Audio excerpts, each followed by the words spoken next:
I ponownie Ania Holub, jesteśmy w White Studio i dzisiaj porozmawiamy o zawodzie fotografa i o wolnych zawodach, czy wystarczy mieć pasję i czy każdy się nadaje do tego, żeby zarabiać na robieniu zdjęć. Każdy? Ania? Nie każdy. Ty tak, ty nie i ty długo jeszcze nie. Nie każdy i to jest tak, każdy, kto lubi robić zdjęcia, bo od tego jakby zacznijmy, bo zakładamy, że freelancer, osoba, która robi rzeczy lub buduje swój biznes, robi to z pasją. Ja bym chciała, żebyś opowiedziała, co czeka pasjonatę, artystę, który chce na tym zarabiać, czyli chce być przedsiębiorcą, jakby nie patrzeć. Jak musi sobie ten biznes poukładać, tą pracę poukładać, czego się spodziewać? Musisz sobie zdać sprawę, że czeka Cię bardzo długa droga i nauka rzeczy, które niekoniecznie są Twoją mocną stroną. Okay, czyli nawet się piętą tego, achillesową. Tak.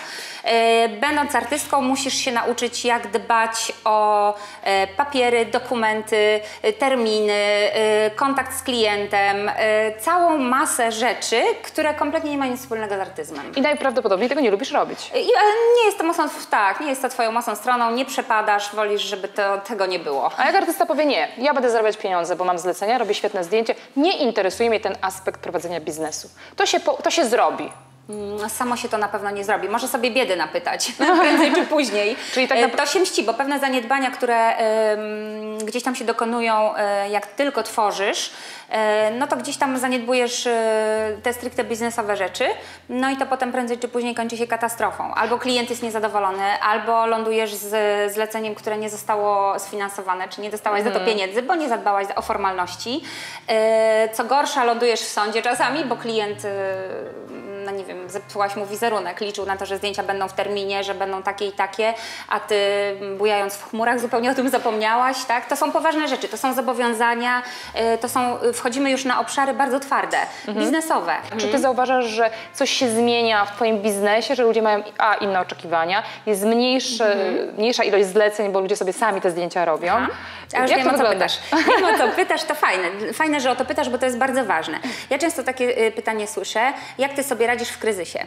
A wiesz, jak ja do tego podchodzę?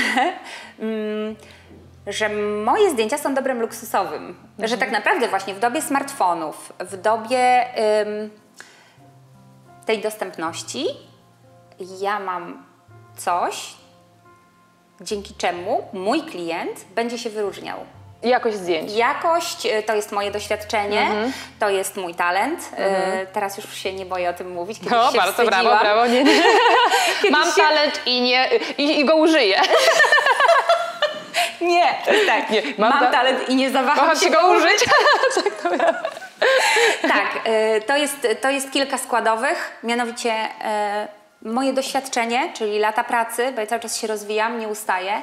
Inwestycja w sprzęt, czyli techniczne przygotowanie, którego nie ma mój klient, bo ma tylko na przykład telefon, albo ma lustrzankę, a nie ma tego doświadczenia. Czyli to musi być kilka tych wariantów spełnionych. I dzięki temu klient, który do mnie trafia, jest klientem świadomym, ponieważ on wie, że przychodząc do mnie zyskuje lepszą jakość, zyskuje to oko, tak, którego może ma, a może nie ma. Woli nie ryzykować, ponieważ wizerunek jego firmy jest dla niego na tyle ważny i on sobie z tego zdaje sprawę, bo są firmy oczywiście, które sobie albo nie zdają sprawy, albo nie przykładają do tego takiej wagi, wiesz? Ale na szczęście klient świadomy wie, gdzie szukać, ten talent się zawsze broni, ta jakość się broni. Ja uważam, że jakość się zawsze obroni. Zauważ, że w tych czasach właśnie, gdzie jest bardzo dużo wszystkiego, tak, to jest taki specjalista, czy też fotograf, czy lekarz, to jest skarb. No tak. Prawda? Z rekomendacji. No bo gdzie masz szukać? Szukasz jak igły w stogu siana. Tak. Jest tego tak dużo, nie wiesz, czy trafisz dobrze, czy zapłacić dużo, bo drogo znaczy ile lepiej. Powinnaś zapłacić ile dokładnie. Powinnaś zapłacić, czy ktoś jest rzetelny, tak? No właśnie, i to jest następna rzecz, którą warto powiedzieć, że jeżeli rozmawiasz z klientem, jesteś tym freelancerem, twórcą, fotografem, nie wiem, grafikiem. Nie zadzieraj nosa. Tak, nie zadzieraj nosa to raz. A dwa, słuchaj klienta, bo gdzieś tam się powinniście spotkać, bo warto może wziąć to zlecenie, zrobić tą pracę, bo ona na siebie będzie pracować. Absolutnie. Słuchaj, wiesz, ile razy było tak, że ja robiłam coś właśnie artystycznie, ponieważ będąc i w biznesie, i artystycznie, to często tak dużo robię biznesowych rzeczy, że mam taką wewnętrzną potrzebę. Teraz robię projekt, ja sobie wymyślam artystyczne rzeczy, żeby dać ujście temu, co niekoniecznie w komercyjnym komercyjnych sesjach mogę zrealizować. Chociaż i tak mam cudownych klientów, oni mi dają wolną rękę, ufają mi. To też Pozdrawiamy klientów. Bardzo, moich kochanych. Wszystko się odbywa na zasadzie dużej dozy zaufania dla mnie i to jest też dla mnie ważne, ja to staram się bardzo szanować i dziękuję. Dziękuję, że mogę, bo wiesz, to jest też bardzo, bardzo ważne. Ale też nie boję się mówić, jaką mam wizję i czasami nie boję się nie zgadzać z klientem. Czyli to jest, wiesz co, niełatwa praca, ci powiem, jak tak słucham ciebie, wiesz, bo nic nie ma copy-paste, że wiesz, robisz coś cały czas to samo, masz różnych klientów, różne wyzwania, różne projekty, jedne pewnie bardziej w duszy grają, inne nie, ale jak patrzę na ciebie, na osobę spełnioną, która robi to, co kocha, to sobie myślę, róbcie dziewczyny te zdjęcia, zarabiajcie na nich, ale pamiętajcie o tym, że trzeba poukładać.